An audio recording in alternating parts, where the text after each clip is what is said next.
দীনদয়াল উপাধ্যায়ের উদ্ধৃতি দিয়ে একাত্ম হয়ে জীবনযাপনের পরামর্শ দিলেন মুখ্যমন্ত্রী মানিক সাহা। প্রকৃতির মধ্যে একাত্মতা রয়েছে বলেই জানালেন মুখ্যমন্ত্রী। একে অপরের পরিপূরক বলেও তিনি জানিয়েছেন। 25 সেপ্টেম্বর দীনদয়াল উপাধ্যায়ের জন্মদিন। গোটা রাজ্য জুড়ে বিজেপি বুধবার নানা অনুষ্ঠানের মাধ্যমে যথাযোগ্য মর্যাদায় দিনটি উদযাপন করেছে। সরকারিভাবে এদিন রবীন্দ্র শতবার্ষিকী ভবনে দীনদয়াল উপাধ্যায়ের জন্মদিন পালনে এক আলোচনা সভার আয়োজন করা হয়। আলোচনা সভায় প্রধান অতিথি হিসেবে উপস্থিত ছিলেন মুখ্যমন্ত্রী মানিক সাহা। উপস্থিত ছিলেন তথ্য ও সংস্কৃতি দপ্তরের সচিব পি.কে. চক্রবর্তী, দপ্তরের অধিকর্তা বিম্বিসার ভট্টাচার্য, সাংস্কৃতিক ব্যক্তিত্ব সুব্রত চক্রবর্তী সহ অন্যান্য বিশিষ্ট ব্যক্তিবর্গ। কার্যত তথ্য ও সংস্কৃতি দপ্তর এই অনুষ্ঠানের আয়োজন করেছে। দীনদয়াল উপাধ্যায় সম্পর্কিত যে প্রবন্ধ প্রতিযোগিতার আয়োজন করা হয়েছে, এদিনের এই অনুষ্ঠানে সংশ্লিষ্ট প্রতিযোগিতার প্রথম 3 জনকে পুরস্কৃত করা হয়। অনুষ্ঠানে নিজ ভাষণে দীনদয়াল উপাধ্যায়ের জীবনাদর্শের বিভিন্ন দিক তুলে ধরলেন মুখ্যমন্ত্রী মানিক সাহা।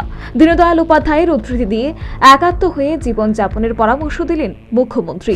আমার শরীরে, যদি আমি আমার ভাষায় বলছি, ইন্টিগ্রাল হিউম্যানিজম, একটা শরীরের যদি আমরা অঙ্গ দেখি, তার প্রতিটা পার্টসে যদি সেল থেকে আরম্ভ করে, তার যদি টিস্যু থেকে আরম্ভ করে, একজন আরেকজনের সাথে যদি তার সম্পর্ক না থাকে, ইন্টিগ্রেটেড না হয়, তাহলে শরীরই থাকবে না। এর জন্য বলছি যে আমরা সবাই একসাথে চলতে হবে। এখানে আমরা কমিউনিজমের কথা যদি বলি, এখানেও কনফ্লিক্ট, মালিক শ্রমিক এদের মধ্যে একটা ডিভিশন। ক্যাপিটালিজমের কথা যদি বলি, সেখানেও ডারউইনের মতবাদের কথা আমরা বলি যে দাবিয়ে চলতে হবে।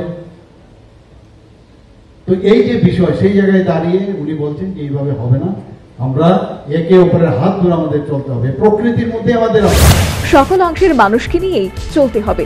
দীনদয়াল উপাধ্যায়ের এই আদর্শের কথা তুলে ধরে বিজেপির সবকা সাথ সবকা বিকাশের যে স্লোগান, তা দীনদয়াল উপাধ্যায়ের কাছ থেকেই পাওয়া বললেন মুখ্যমন্ত্রী মানিক সাহা।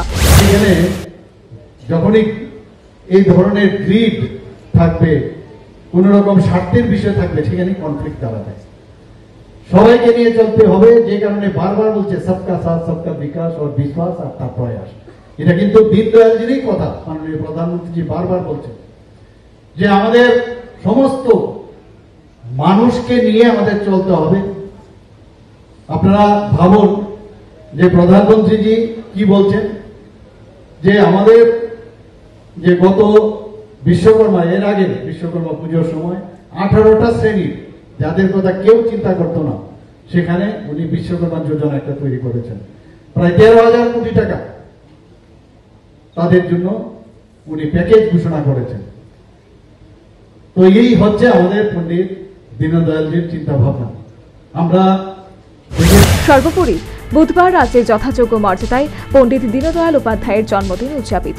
রবীন্দ্র শতবার্ষিকী ভবনে সরকারিভাবে দীনদয়াল উপাধ্যায়ের জন্মদিন পালনের আয়োজন করেছে তথ্য ও সংস্কৃতি দপ্তর। অনুষ্ঠানে নিজ ভাষণে সকলকে একাত্ম হয়ে চলার বার্তা দিলেন মুখ্যমন্ত্রী Manik Saha. Bureau report, news vanguard.